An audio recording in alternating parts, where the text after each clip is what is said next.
I guess, wala na kasing mystery. Yes. Hindi kagaya nung mga unang panahon, mga kapanahunan natin. Wow! Hindi naman masyadong matagal yun, guys. So, mas mabilis talaga ma-in love ang mga tao ngayon. Sa tingin I niyo? don't know about Do the you in agree? love part. Siguro.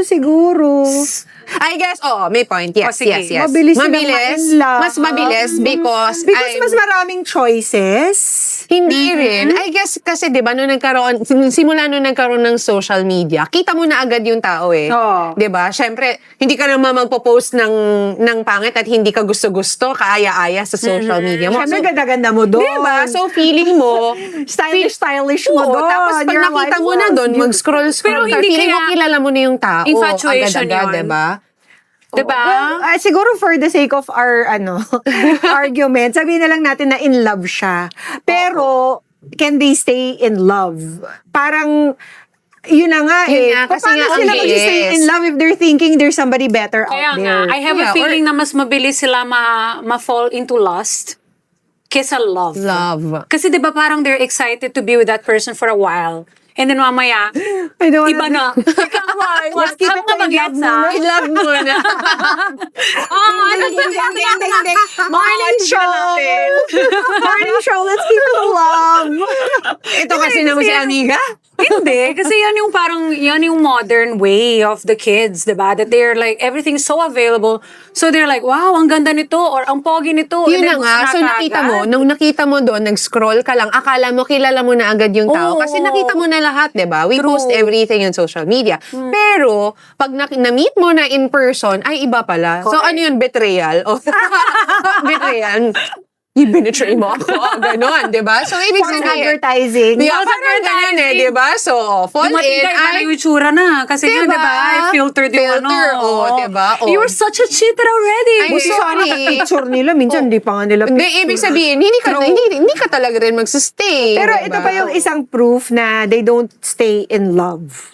Because, nauso nga yung situationship eh. Ayaw nga yung tawagin Situationship.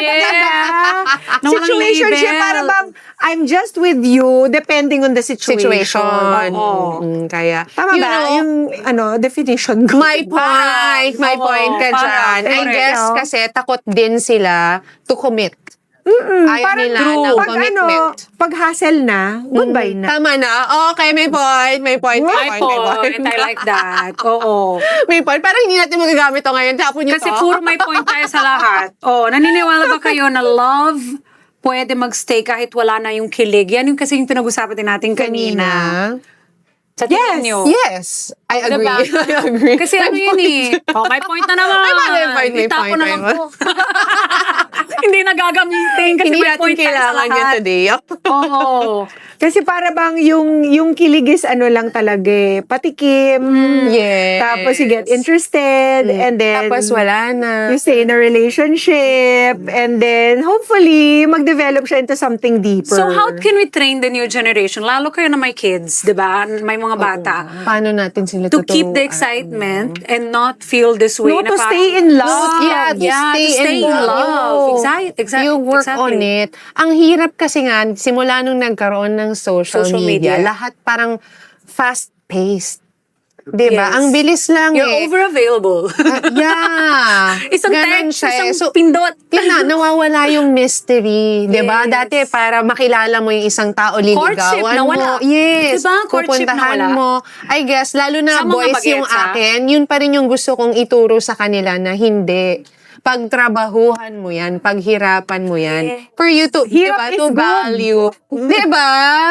You reap what Alam you mo, sow. maganda doon. Since you have boys, no, oh wow, ako pang magsabi. Kasi naisip ko yan, since hindi ako married.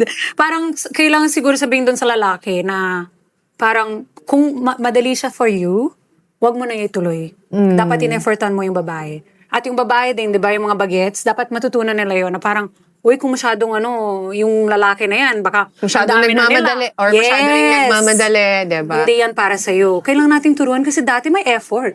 Diba? Before may effort. I guess yung generation din ngayon, di ba pumapasok sa isip nila yung stability, financially and emotionally. Yes. So pag hindi pa sila stable, parang ayaw nilang pumasok. Gusto, sigurista eh.